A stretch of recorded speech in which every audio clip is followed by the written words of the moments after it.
The blood-red sun dipped below the Kansas horizon as Owen Garrett stood on the porch of his lonely ranch house, staring out at the vast emptiness that mirrored the hollowness within him. A Winchester rifle rested against his shoulder, his calloused hand gripping it with the ease of a man who had long relied on it for survival rather than the comfort of another's touch. It was 1875, and at 32 years of age, the cowboy had resigned himself to a life of solitude after a doctor in Dodge City had confirmed what the Comanche arrow had cost him 8 years ago: his chance at fatherhood. Owen turned at the sound of hooves approaching his property. Squinting against the dying light, he recognized the silhouette of his closest friend and ranch hand, Mick Calloway, riding hard toward the house. "Garrett," Mick shouted before his horse had fully stopped. "There's trouble at the Miller place. Riders hit them. The old man's dead, but his daughter's holed up in the storm cellar." Owen didn't hesitate. In one fluid motion, he was off the porch and mounting his stallion, Thunder. The Miller homestead lay just 3 miles east, one of the few neighboring properties to Owen's modest cattle ranch. "How many?" Owen asked as they rode. 4, maybe 5, Mick replied, his breath coming in clouds in the cool evening air. "Likely Dalton's crew. Been hitting isolated places along the Arkansas River for weeks now." 20 minutes later, they approached the Miller property cautiously. The small farmhouse was quiet, with a thin plume of smoke still rising from what remained of the barn. Owen dismounted behind a stand of cottonwoods, motioning for Mick to circle around back. "Miss Miller," Owen called out once he determined the raiders had gone. "It's Owen Garrett from the Triple G. It's safe to come out now." For several moments, nothing happened. Then he heard the creak of the storm cellar door. A woman emerged, rifle clutched tightly in her trembling hands, tear tracks cutting through the dirt and soot on her face. "They killed him," she said, voice hoarse. "They killed my father." Tessa Anderson stood before him, a woman he'd seen only in passing at church or the general store in Dodge City. She was 25 and had moved west with her father 3 years earlier after her mother's death. The Millers kept to themselves, working their modest farm and rarely venturing into town. "I'm sorry, Miss Anderson," Owen said, removing his hat. "We'll see to your father proper, but first we need to get you somewhere safe. They might come back." "I'm not leaving him," she insisted, but her legs buckled beneath her. Owen caught her before she hit the ground, the rifle clattering beside them. "Mick," he called. "Found her." Together they wrapped old Mr. Anderson's body in a blanket and loaded him onto his own wagon. Tessa sat beside Owen as he drove, her eyes fixed on the horizon, shock having replaced her tears. "You'll stay at my place tonight," Owen told her. "My housekeeper, Mrs. Finch, will look after you. Tomorrow, we'll take your father to Dodge City and alert the sheriff." Tessa nodded absently. "They weren't just raiders," she said after a long silence. "They were looking for something. Asked Pa about a strongbox before she couldn't finish the sentence." Owen frowned. "Strongbox? My father was a banker back in Illinois. He came west after some trouble with investors. Said it was better this way, simpler." She looked at her hands. "I never asked what he meant. When they arrived at the Triple G ranch, Mrs. Finch, a stout widow in her 60s who had worked for Owen since he'd purchased the property 5 years prior, took charge immediately, ushering Tessa into the house while Owen and Mick handled the grim task of placing Mr. Anderson's body in the cool root cellar until morning. "Poor girl," Mrs. Finch said later as she set a plate of food in front of Owen. "She's sleeping now. Gave her one of my tonic powders. She'll be out till morning." Owen nodded, his appetite gone. "Those weren't just any raiders, Mrs. Finch. They were looking for something specific." "Well, whatever it is, they didn't find it," Mrs. Finch replied, wiping her hands on her apron. "That girl had a small bag with her. clutched it like her life depended on it. Wouldn't let it go even when I helped her change out of those dirty clothes. Sleep eluded Owen that night. He lay awake, thinking of the woman sleeping in his spare room and the violence that had brought her there. Dawn was breaking when he finally rose, dressing quietly before heading to the kitchen to make coffee. He found Tessa already there, staring out the window, her hair freed from its usual tight bun falling in auburn waves down her back. She'd borrowed one of Mrs. Finch's dresses, too large for her slender frame. "Miss Anderson," he said, startling her. "Forgive me, didn't mean to frighten you." She turned, and Owen was struck by her eyes deep green and filled with a mixture of grief and determination. "Mr. Garrett, thank you for your kindness last night." "No need for thanks," he replied, moving to the stove to stoke the fire. "Coffee." She nodded, and he set about making it, uncomfortable with the silence. "We should head to Dodge City this morning," he said. "Sheriff Turner needs to know what happened and your father." "Yes," she agreed, her voice steady now, "but there's something you should know first." Tessa reached for the small leather bag resting on the table beside her and withdrew a folded document and a small brass key. "My father wasn't just a banker. He was a federal agent, working undercover to track counterfeit money moving through the territories. This is a map to where he hid the evidence against a syndicate operating out of Dodge City." She pushed the document toward him. "Those men who killed him weren't just after money. They work for someone powerful, someone in Dodge City." Owen stared at the document. "Miss Anderson, this is dangerous information. Why are you telling me?" "Because I need your help, Mr. Garrett. I need to finish what my father started, but I can't do it alone." Before Owen could respond, the sound of approaching horses drew his attention. Moving to the window, he saw 3 riders approaching the house. "Get down," he ordered, reaching for his rifle. "Mrs. Finch," he called out. "Trouble coming." The older woman appeared in the doorway, hair still in a nightcap. One look at Owen's face told her all she needed to know.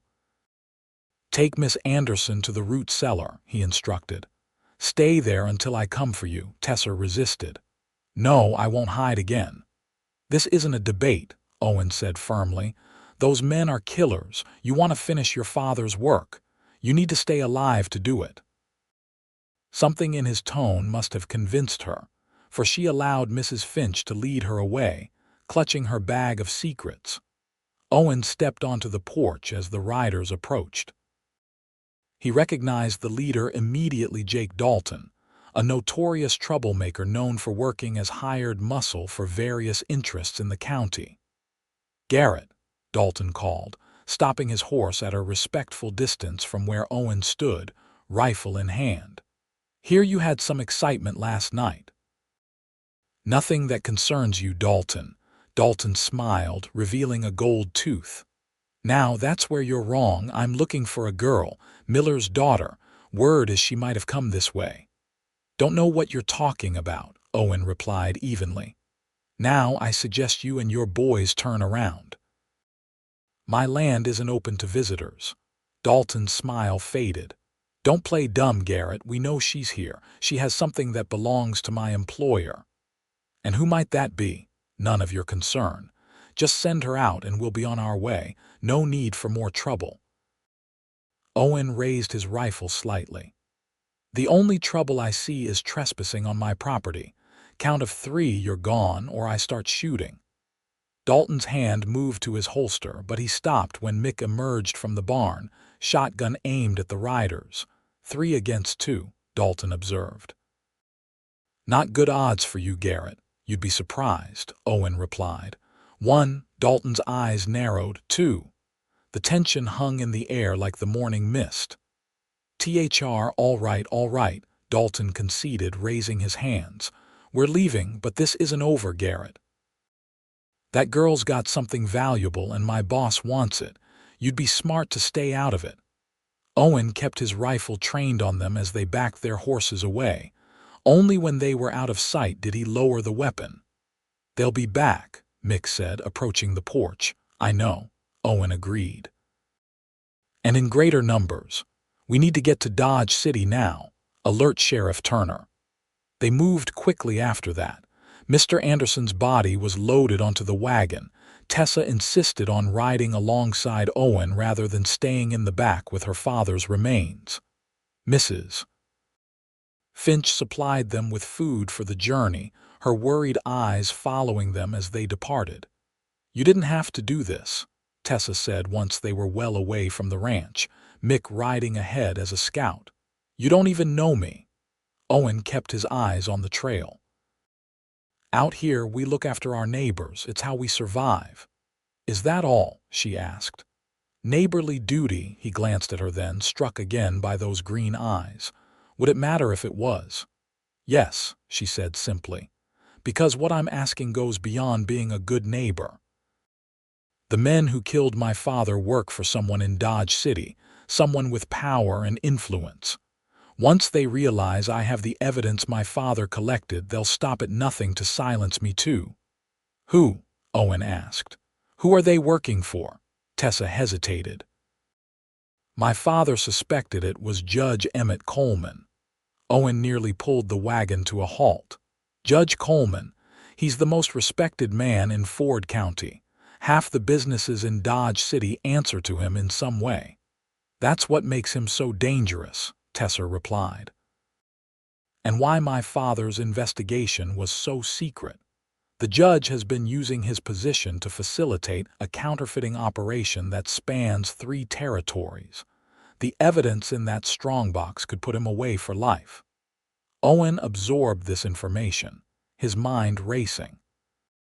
Judge Coleman had always been cordial to him on the few occasions they'd met. But there had been something in the man's eyes that Owen hadn't trusted, a coldness that belied his public warmth.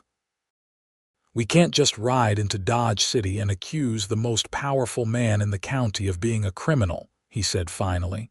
We need a plan. The strongbox is hidden at my father's farm, Tessa revealed, in a place only I know about. We need to retrieve it first, then find someone we can trust in the federal marshal's office. Owen considered this. You think Dalton's men found it when they searched your place? No, it's too well hidden, she paused, but we need to hurry. It won't take them long to tear the place apart looking for it. Owen made a quick decision. Mick, he called out, his foreman rode back to them. Problem? Change of plans. We're making a stop at the Miller place first, then we'll head to Dodge City.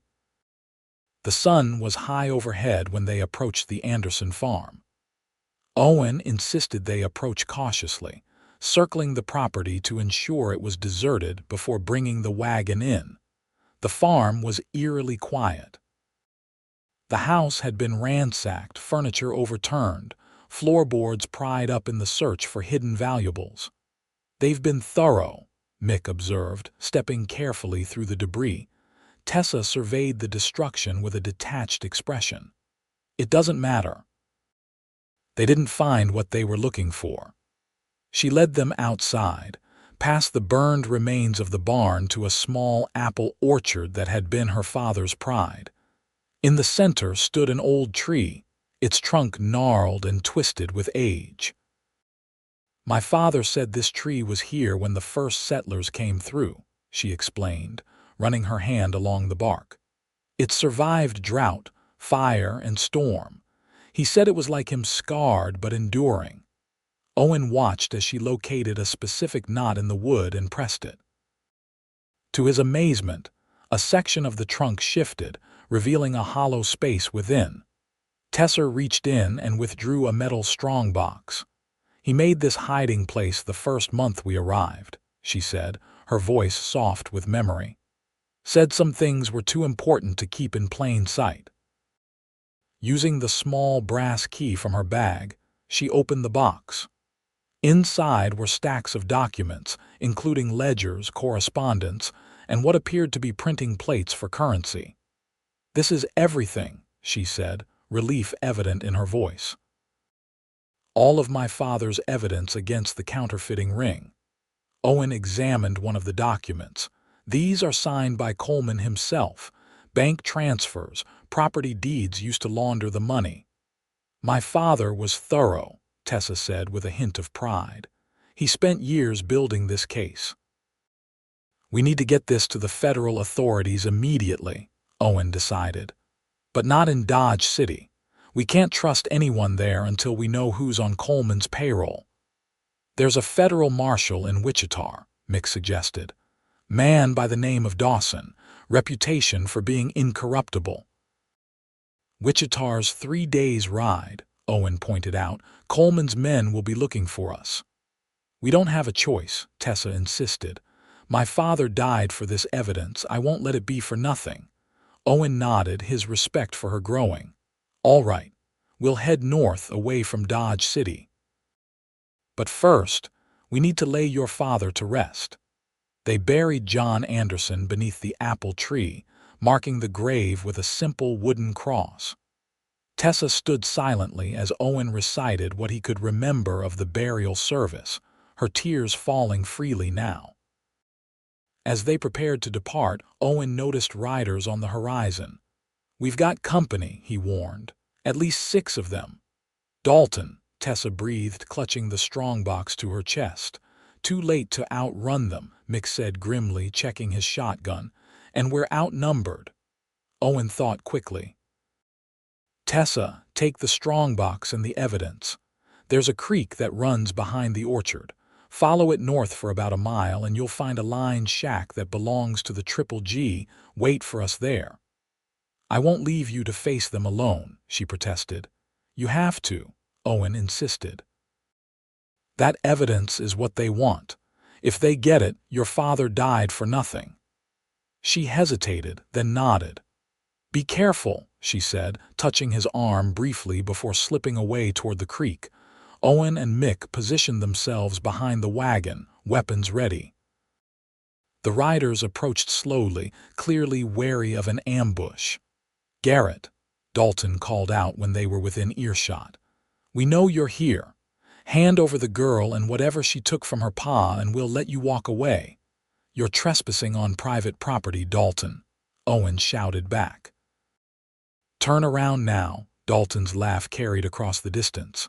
Don't be a fool. Judge Coleman wants what the girl has and he always gets what he wants. You can't fight the whole town.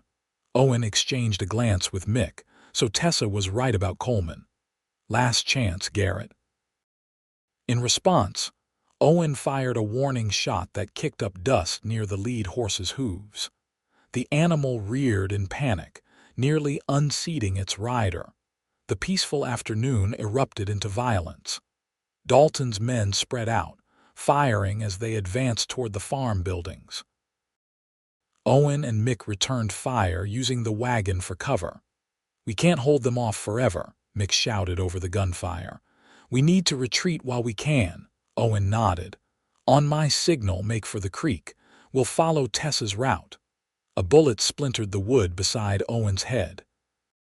He fired twice in quick succession, satisfaction coursing through him as one of Dalton's men tumbled from his saddle. Now, Owen shouted, providing covering fire as Mick broke from their position toward the orchard. Just as Owen prepared to follow, he felt a searing pain in his left shoulder. The impact spun him around and he fell hard against the wagon wheel. Through a haze of pain, he saw Dalton approaching, revolver raised. Should have minded your own business, Garrett, Dalton said, standing over him. Owen braced himself for the final shot, but it never came. Instead, the crack of a rifle echoed across the yard and Dalton staggered backward, clutching his chest before crumpling to the ground. Mick appeared, rifle smoking. Can you move? Owen nodded, gritting his teeth against the pain as Mick helped him to his feet. Together, they stumbled toward the creek, the remaining raiders in disarray after the loss of their leader. They found the creek and waded into the cool water, using it to cover their tracks as they moved northward. Owen's vision swam, his shoulder burning with each step. Not much farther, Mick assured him. Lined shacks just ahead. The small one-room structure appeared through the trees, smoke rising from its chimney. Tessa must have started a fire. She rushed outside as they approached, her face paling at the sight of Owen's bloody shoulder. What happened? Dalton's dead, Mick reported as they helped Owen inside. But his men will report back to Coleman. We need to keep moving as soon as possible. Tessa immediately took charge, directing Mick to lay Owen on the narrow cot while she gathered what medical supplies she could find. The bullet went clean through, she announced after examining the wound. But it needs cleaning and bandaging. Owen hissed in pain as she irrigated the wound with water heated over the fire, then packed it with strips of cloth torn from her petticoat. Where did you learn to do this? He asked through clenched teeth. My mother was a nurse during the war, she explained, working efficiently. She taught me a few things. Night had fallen by the time she finished. Mick took the first watch outside while Tessa prepared a simple meal from the provisions in the lined shack. Thank you, Owen said as she handed him a tin cup of coffee. Not just for this, for everything. Most women would have fallen apart after what you've been through. Tessa sat beside him on the edge of the cot. I don't have the luxury of falling apart, not yet. Your father would be proud of you. She looked down, blinking back tears. I hope so. We didn't always agree, especially about coming west.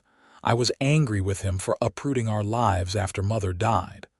I didn't understand until recently that he was trying to protect me, to do something meaningful with what remained of his life. Owen reached out with his good arm, hesitantly touching her hand. He succeeded, and we'll make sure his work wasn't in vain. She met his gaze, and something passed between them, an understanding, a connection forged in shared danger and common purpose. We should try to reach Wichita as quickly as possible, she said, breaking the moment. Once Coleman realizes the evidence is beyond his reach, he'll send more men after us. My shoulder will slow us down, Owen admitted reluctantly. You and Mick should go ahead without me. No, Tessa replied firmly. We stay together. I've lost too much already to risk losing anyone else. The fierceness in her voice surprised him. This woman, who had been a stranger to him just a day earlier, was now determined to protect him as he had protected her. All right, he conceded. Together then. But we leave at first light. Coleman will have men searching every trail between here and Dodge City by morning. They departed before dawn, Mick having secured horses from Owen's ranch during the night. Owen rode with difficulty, his injured shoulder protesting every movement, but he refused to show weakness. The strongbox, containing the evidence that could bring down Judge Coleman, was secured in Tessa's saddlebags. Their plan was to avoid main roads and settlements, traveling cross-country toward Wichita. It would take longer but reduce their chances of encountering Coleman's men. By midday, however, Owen's strength was failing.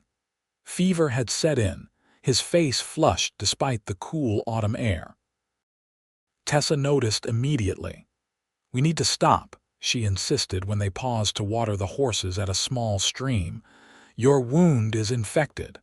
We can't afford to stop, Owen argued weakly.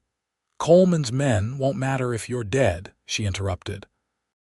There's an abandoned homestead about a mile east of here. I remember passing it when we first came to the territory. We can rest there while I treat your wound properly. Mick agreed with her assessment. She's right, Owen. You're no good to anyone if you collapse. I'll scout ahead, make sure the place is secure. The homestead proved to be a small, dilapidated cabin, long abandoned but with its roof and walls mostly intact. They settled Owen inside while Tessa gathered wild herbs she recognized from her mother's teachings. This will help fight the infection, she explained, crushing the herbs into a poultice and applying it to Owen's inflamed wound. But you need rest and clean bandages. For 3 days, they remained at the homestead, Mick keeping watch while Tessa nursed Owen through the fever. She rarely left his side, changing the poultice, bathing his forehead with cool water, and ensuring he drank broth made from game Mick hunted. In his feverish state, Owen spoke of things he had never shared: his childhood in Missouri, the war that had taken his brother, the Comanche raid that had left him with the injury that rendered him sterile. Tessa listened, holding his hand through the worst of the fever dreams. On the fourth morning, Owen awoke clear-headed for the first time. Tessa was asleep in a chair beside his makeshift bed, her hand still loosely holding his. He studied her face in the early light: the freckles across her nose, the sweep of her lashes against her cheeks, the strand of auburn hair that had escaped her simple braid. Something stirred within him, a feeling he had long ago resigned himself to never experiencing. Not just attraction, but a deeper connection born of shared danger and mutual respect. She stirred, opening those remarkable green eyes to find him watching her. "You're awake," she said, immediately alert. "How do you feel?" "Better," he replied, his voice rough from disuse. "Thanks to you." She touched his forehead, checking for fever. "Your temperature's normal. The infection seems to have broken." Their eyes met, and for a moment neither spoke. Then Mick entered, breaking the spell. "Riders approaching," he reported tensely. 6 of them, well armed. Tessa moved to the window, peering cautiously through the dusty glass. "Coleman's men. Don't recognize them," Mick admitted, "but they're moving with purpose, checking the area systematically." Owen struggled to sit up. "We need to leave, now." "You're not strong enough," Tessa protested. "We don't have a choice," he insisted. "If they find us here, we're trapped." They gathered their meager belongings quickly, Tessa packing the precious strongbox while Mick helped Owen to his feet. The fever had weakened him considerably, but determination kept him upright. "There's a ravine behind the cabin," Mick whispered as they slipped out the back door. "If we can reach it unseen, it leads to a stand of trees that will provide cover." They moved as silently as possible, Owen leaning heavily on Mick's shoulder, Tessa leading the horses. They had nearly reached the ravine when a shout went up from the cabin. "They've found our tracks," Mick hissed. "Run!" They abandoned stealth for speed, half sliding down the ravine as the first bullets whizzed overhead. Reaching the bottom, they mounted their horses, Owen gritting his teeth against the pain as Mick practically threw him into the saddle. "Head for the trees," Owen directed, kicking his horse into motion. "We'll lose them in the undergrowth." The pursuit was relentless. Coleman's men were well mounted and determined, gaining on them despite their head start. As they entered the dense stand of trees, a bullet struck a trunk inches from Tessa's head, showering her with splinters. "Keep going," Owen shouted. "Don't stop." For hours, they pushed through the wilderness, using every trick Owen and Mick knew to obscure their trail. They crossed streams multiple times, backtracked where possible, and split up briefly to create confusing patterns before reuniting. By nightfall, they had lost their pursuers, but at a cost. Owen's wound had reopened, and all 3 were exhausted, their horses nearly spent. "We need shelter for the night," Tessa said, eyeing the darkening sky with concern. "A storm's coming." As if in confirmation, thunder rumbled in the distance. They found a small cave formed by a rock overhang, just large enough to shelter them and the horses from the impending downpour. No sooner had they settled than the skies opened, rain falling in sheets that created a curtain across the cave entrance. Mick managed to start a small, smokeless fire, its warm glow providing some comfort in the gathering darkness. Tessa examined Owen's shoulder by firelight. "The wound's opened, but there's no sign of fresh infection. I'll rebandage it." "You should rest," Owen told her as she worked. "You've been caring for me for days now," she smiled faintly. "I'll rest when we reach Wichita and deliver this evidence, not before." "You're the most stubborn woman I've ever met," he said, admiration evident in his tone. I prefer determined, she corrected, securing the bandage. Their eyes met again, and this time there was no interruption. Owen reached up, gently tucking a strand of hair behind her ear.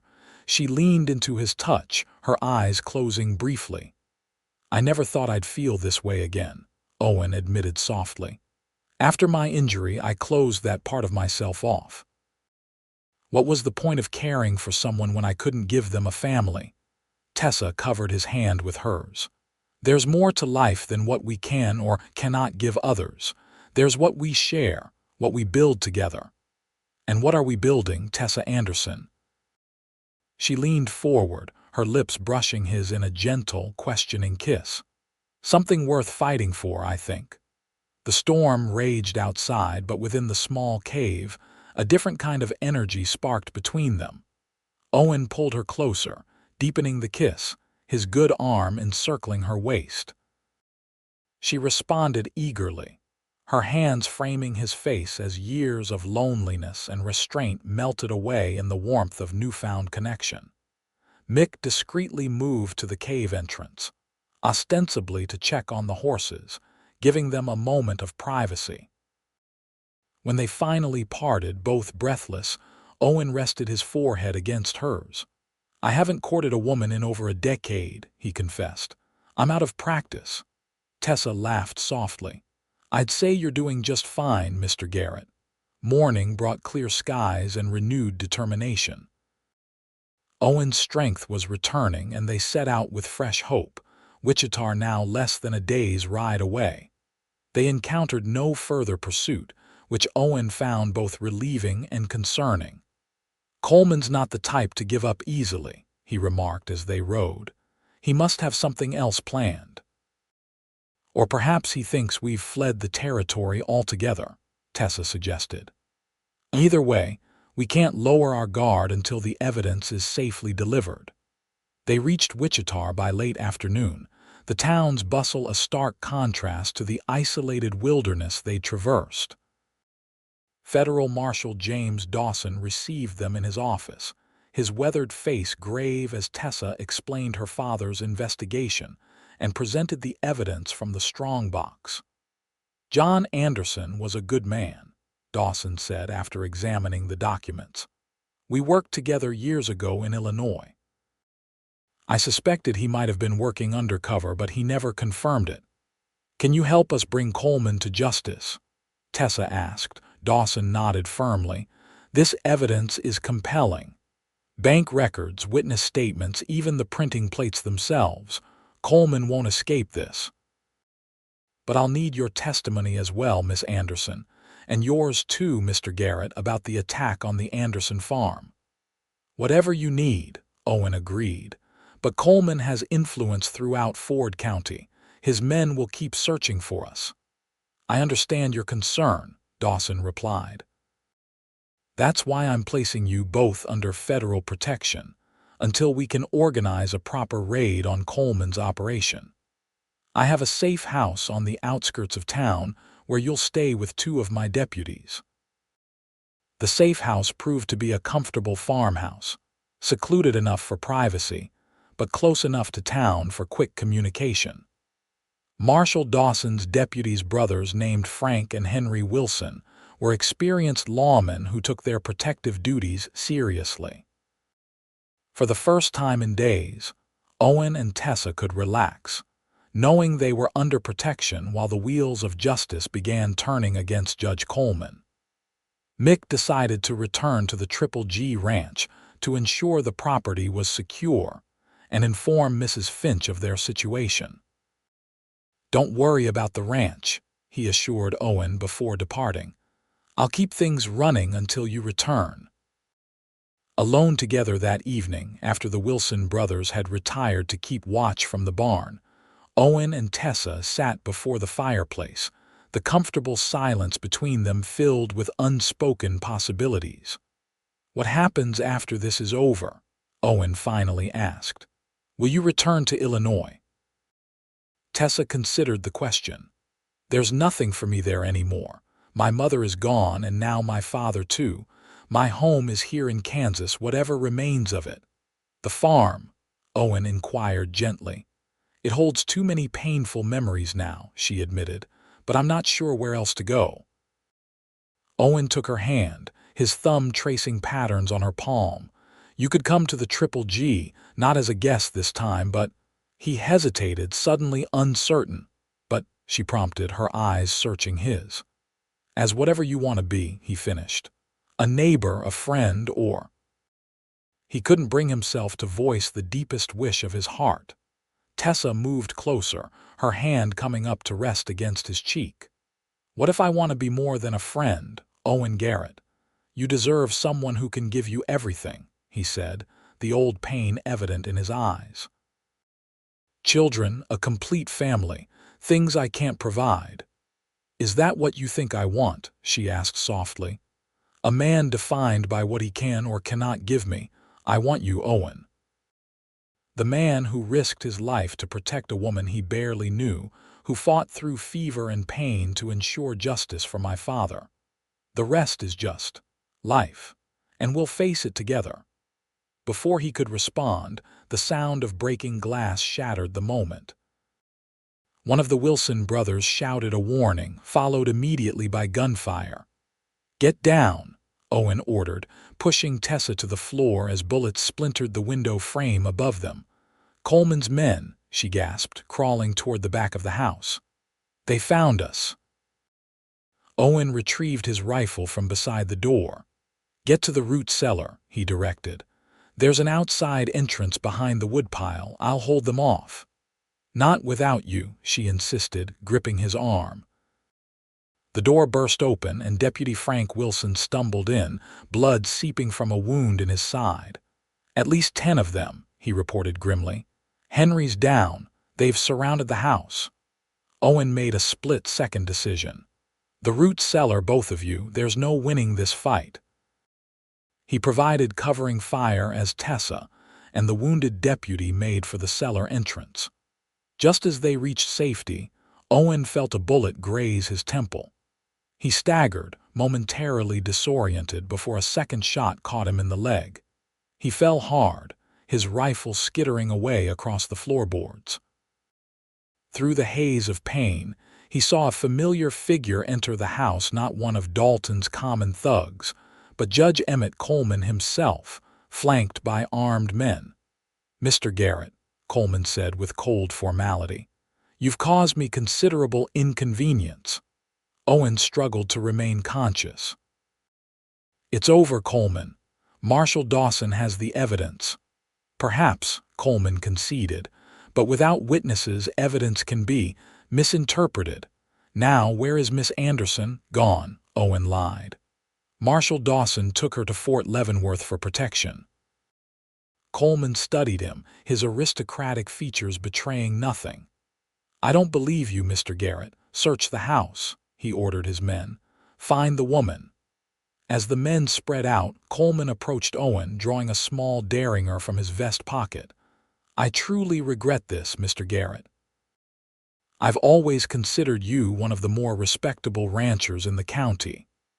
Can't say I return the sentiment, Owen managed, his eyes fixed on the small but deadly weapon. A commotion from outside interrupted whatever Coleman had planned to say next. Shouts and gunfire erupted, followed by the thundering of hooves surrounding the house. Judge Coleman, a commanding voice called out.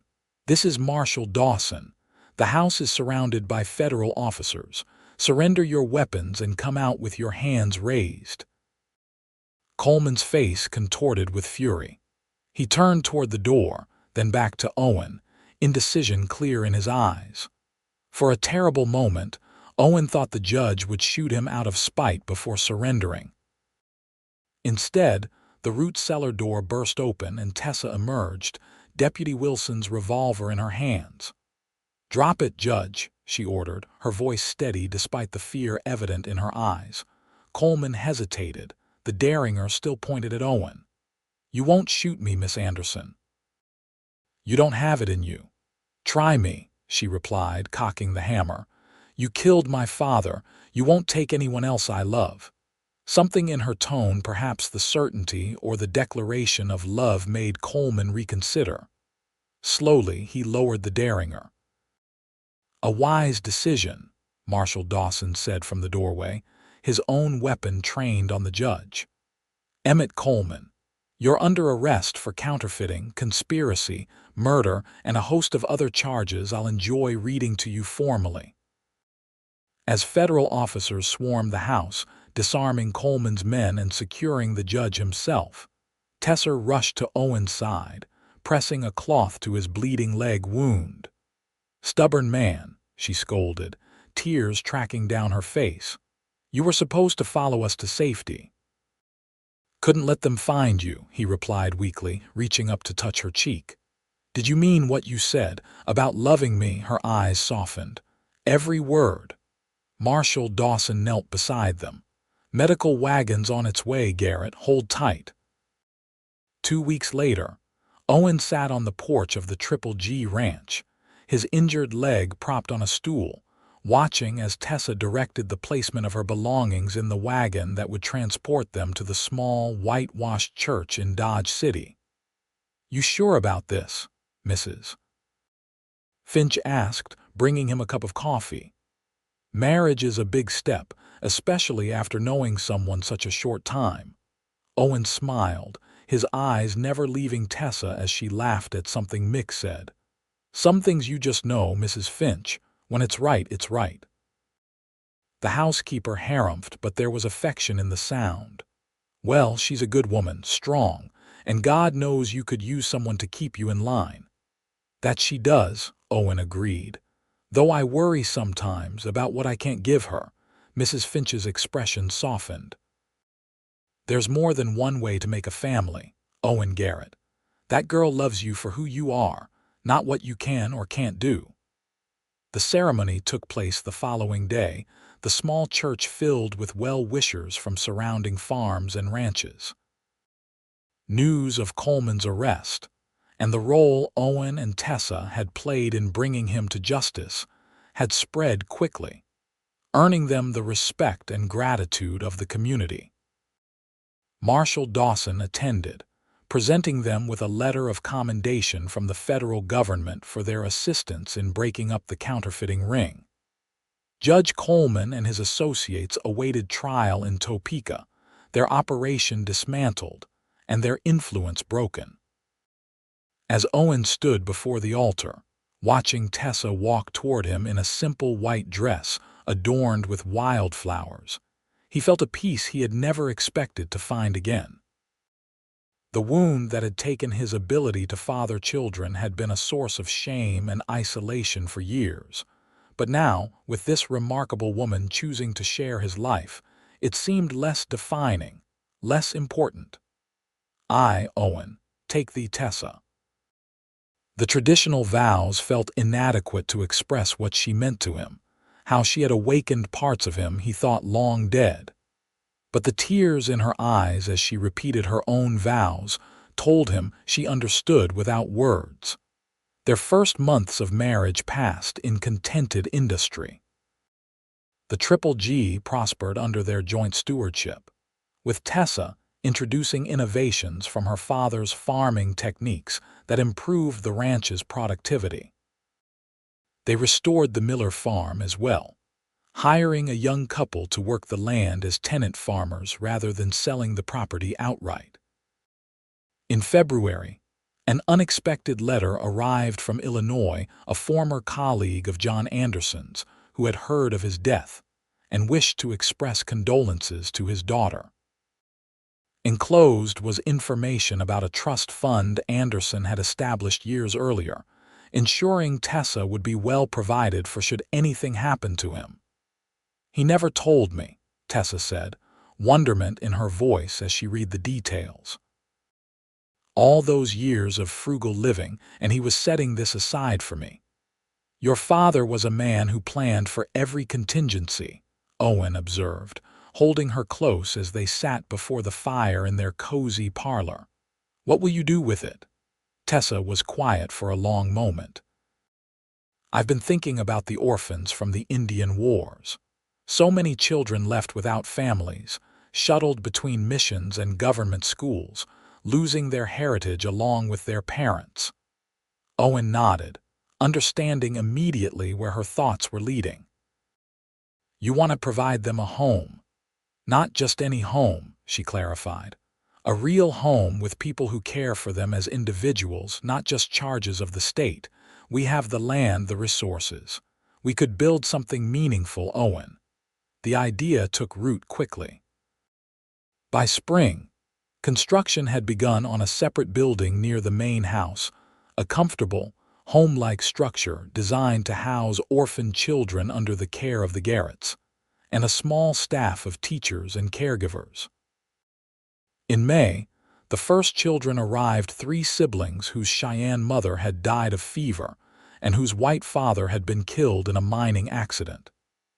Aged 4, 6, and 8, they were solemn-eyed and wary, clutching small bundles containing their few possessions. Tessa greeted them in the yard, kneeling to their level despite her formal dress. "Welcome to your new home," she said gently. "I'm Tessa and this is my husband, Owen. We're very happy you're here." The children regarded her silently, the youngest girl half hiding behind her older brother.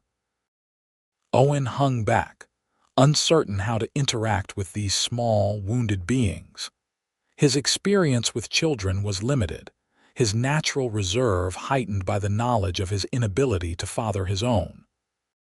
Later that evening, after the children had been settled into their rooms under the supervision of Miss Jenkins, the kindly teacher Tessa had hired, Owen found his wife standing at the window, watching the sunset with a contemplative expression. Having second thoughts, he asked, coming to stand beside her. She shook her head. "No, just realizing the magnitude of what we've undertaken. These children have lost everything, Owen. Their parents, their homes, even their way of life. How do we help them heal from that?" "By giving them what they need most," he replied. "Stability, kindness, and time. The rest will come." Over the following weeks, the children gradually adjusted to their new home. The oldest, David, remained protective of his siblings, watching the adults with careful, assessing eyes. 6-year-old Sarah was quiet but observant, while 4-year-old Lucy alternated between moments of childish joy and overwhelming grief for her mother. Owen found himself increasingly drawn to the children, particularly little Lucy.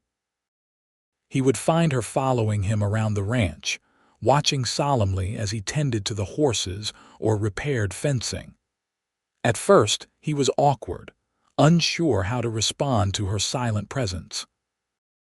But gradually, he began to include her in his tasks, explaining what he was doing, lifting her onto the corral fence to watch the yearlings frolic, answering her increasingly frequent questions with patient detail.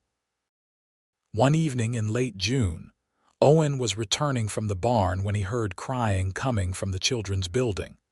Following the sound, he found Lucy huddled in a corner of the porch, tears streaming down her face. "What's wrong, little one?" he asked, kneeling beside her. "I had a bad dream," she hiccuped. "About Mama. She was calling me, but I couldn't find her."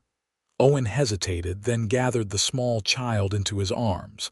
"That's a scary dream," he acknowledged. "I've had dreams like that too, about people I've lost." "You have?" she asked, her tears subsiding slightly at this revelation. "Yes, sometimes I dream about my brother who died in the war or my parents who passed when I was young." He settled on the porch step, Lucy cradled against his chest. "Would you like to know what helps me when I have those dreams?" She nodded, her small hand clutching his shirt. "I remember that even though they're not here anymore, the love they gave me still is. It's like a light inside me that never goes out. Your mama loved you very much, and that love is still with you always." Lucy considered this, her young face serious in the moonlight. "Does it stop hurting?" "Not completely," Owen admitted. "But it changes. It becomes a sweet sadness instead of a sharp pain. And one day you'll find that remembering her brings more smiles than tears." The child relaxed against him, her breathing evening out as she drifted toward sleep. "Mr. Owen." "Yes, Lucy. Can you be my papa now? Since mine is gone." The question struck Owen like a physical blow, opening a floodgate of emotions he had carefully contained for years. This child, this small, wounded, incredibly brave little girl was offering him something he had resigned himself to never having. "I would be honored, Lucy," he whispered, his voice thick with unshed tears. "But we should talk to Miss Tessa about it too." "She already said yes when I asked her to be my mama," Lucy murmured, her eyes closing. "She said we had to ask you too." Owen sat on the porch long after Lucy had fallen asleep, cradling her small form against his chest, absorbing the magnitude of what had just transpired. When Tessa found them there, the expression on his face told her everything. "She asked you," Tessa said softly, settling beside him on the step. Owen nodded, unable to speak past the lump in his throat. "And how can we say no?" he managed finally. "But Tessa, this is a commitment beyond fostering. This is family," she completed for him. "That's what we're building here, Owen. Not just a safe haven, but a family for children who need one." "I never thought," he began, but emotion overwhelmed him again. Tessa leaned against his shoulder, her hand coming to rest gently on Lucy's dark hair. "I know, but sometimes the greatest blessings are the ones we never expected." By autumn, the Garrett homestead had expanded to include 7 children of various ages and backgrounds, orphans of settlers, casualties of the continuing conflicts with native tribes, and victims of disease and hardship on the frontier. David, Sarah, and Lucy remained at the core, with Lucy openly calling Owen and Tessa Papa and Mama, while the others addressed them more formally as they grew comfortable in their new surroundings. The legal adoption of Lucy was finalized in November, making her officially Lucy Garrett. The ceremony at the county courthouse was simple but profound, with Mick, Mrs. Finch, and the other children in attendance as witnesses to the creation of this unconventional family. As winter approached, bringing with it the first anniversary of John Anderson's death and the events that had brought Owen and Tessa together, the ranch settled into a rhythm of domestic contentment. The children attended lessons with Miss Jenkins in the mornings, helped with age-appropriate chores in the afternoons, and gathered in the main house in the evenings for stories and music before bed. One evening, as a December snowfall blanketed the prairie in pristine white, Owen returned from a final check on the livestock to find Tessa waiting for him in their bedroom, a mysterious smile playing at her lips. "What is it?" he asked, recognizing the expression as one that usually preceded some surprise or special announcement. "I have something to tell you," she said, taking his hands and guiding him to sit beside her on the edge of their bed. "Something unexpected, but wonderful." Owen raised an eyebrow, waiting. "I saw Dr. Miller in town today," she continued. "I've been feeling unwell in the mornings lately, and I thought perhaps it was just the change of seasons, but—" She took a deep breath. "Owen, I'm with child. We're going to have a baby." For a moment, Owen stared at her in incomprehension. "But that's impossible. The doctor in Dodge City, after my injury, he said I could never father children." Tessa squeezed his hands. "Dr. Miller says such diagnoses aren't always absolute. Apparently, the impossible has happened." "A baby," Owen repeated, the word foreign and miraculous on his tongue. "Our baby." Tessa nodded, her eyes filling with happy tears. "Due in early summer, according to Dr. Miller." Owen pulled her into his arms, burying his face in her hair as the reality washed over him. A child of his own blood, a life created from their love, growing within his beloved wife. "Are you happy?" Tessa whispered against his shoulder. In response, Owen drew back, framing her face with his hands, unable to contain the wonder and joy radiating through him. "Happy doesn't begin to describe it," he said, his voice breaking. Overwhelmed, astonished, grateful beyond words. Tears spilled freely down his cheeks now, and Tessa kissed them away, her own eyes shining with the same profound emotion. "I love you, Owen Garrett. And our family, all of our children. Both those we've chosen and this one who has chosen us, is more than I ever dreamed possible." The news was shared with the children the following day, met with reactions ranging from Lucy's unbridled excitement at becoming a big sister to David's cautious questions about what this might mean for their place in the family. "Nothing changes about how we feel about any of you," Owen assured them, gathering them around the fireplace after supper. "Family isn't just about blood. It's about love, and we have plenty of that for everyone." Spring brought new life to the ranch, calves in the pastures, foals in the stable, and wildflowers dotting the prairie. Tessa's condition became increasingly visible, her slender form now graced with the rounded fullness of impending motherhood. The children watched her transformation with fascination, especially Lucy, who insisted on talking to the baby each night before bed. "The baby can hear me," she informed Owen seriously. "Miss Tessa said so." "Is that right?" Owen replied, lifting her onto his lap as they sat on the porch swing. "And what do you tell your little brother or sister?" "About all the things we'll do together," Lucy explained. "And about what a good papa you are, and how you'll teach the baby to ride horses and fix fences just like you taught me." Owen's throat tightened with emotion. "That's very thoughtful of you, sweetheart." Lucy leaned against his chest contentedly. "Papa, when the baby comes, will you still have time for me?" "Always," Owen promised, his arms tightening around her small frame. "Having the baby won't change how much I love you or any of the children. It just means our family is growing and there's more love to go around." "Good," Lucy decided, "because I really like being your little girl." On a warm July morning, Tessa went into labor. Mrs.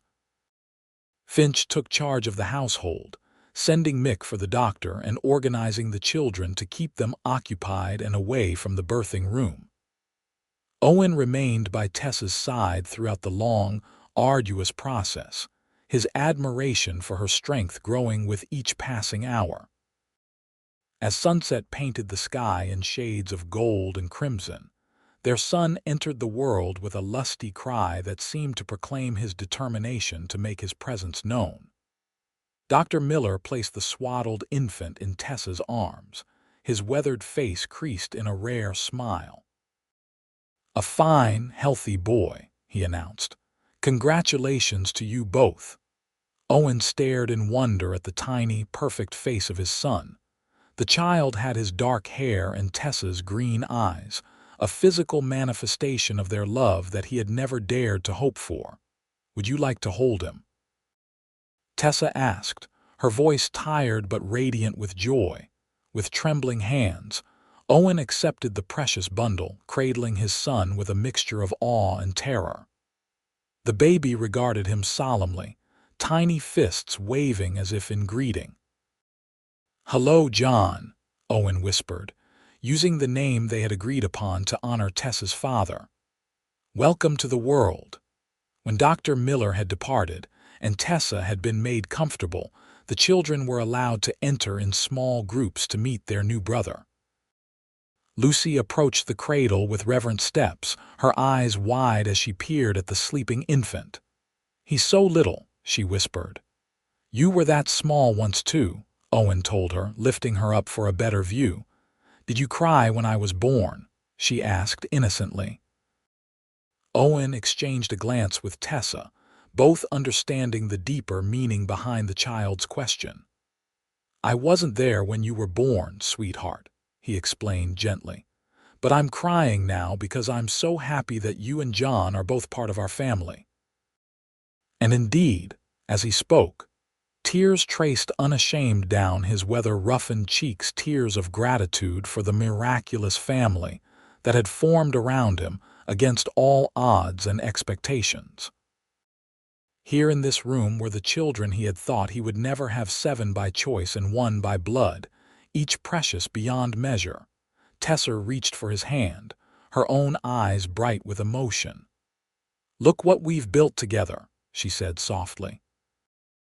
Owen nodded, words failing him as he surveyed the life they had created, a life rich with love, purpose, and the kind of deep contentment he had once believed forever beyond his reach. As summer gave way to autumn, and autumn to the crisp clarity of winter once more, the Triple G Ranch continued to flourish, not just as a prosperous cattle operation, but as a haven for children in need.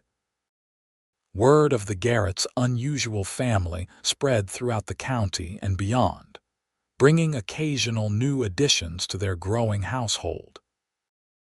On the first anniversary of John's birth, as the family gathered for a celebratory picnic beneath the cottonwoods, Owen took a moment to step back and observe the scene before him.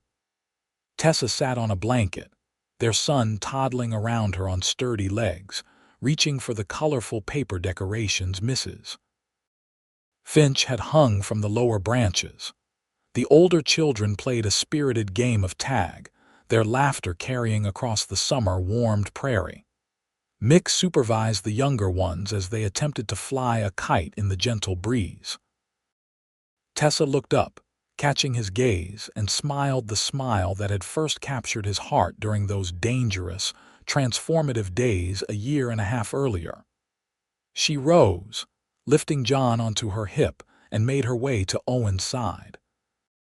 "Penny for your thoughts, Mr. Garrett," she said, leaning against him as his arm encircled her waist. Owen looked down at his wife and son, then out at the children who had become as much his own as the boy in Tessa's arms. "I was just thinking about how wrong I was," he admitted. "For years, I believed that Bullet had defined my future, limited what I could have in life. I never imagined," he gestured to the happy scene before them, "that you would father so many children," Tessa finished for him, her eyes twinkling. "That I would be so blessed," he corrected, dropping a kiss on her upturned lips. "Every single one of them, and you most of all. Even when Lucy puts frogs in the wash basin and David argues about bedtime," she teased. "Even then," Owen confirmed solemnly. "Especially then." Little John reached for him, and Owen took his son in his arms, marveling yet again at how such a small person could embody so much hope and possibility. The boy patted his father's cheeks with chubby hands, babbling happily in the language only he fully understood. "Pa," John declared, one of his few clear words, beaming with the accomplishment. Owen's heart swelled with the same overwhelming emotion he had felt the first time he held his son, the first time Lucy had asked him to be her father, the moment he realized Tessa loved him despite what he had believed to be his greatest failing. "That's right, John," he said, voice rough with feeling. "I'm your papa, and I always will be."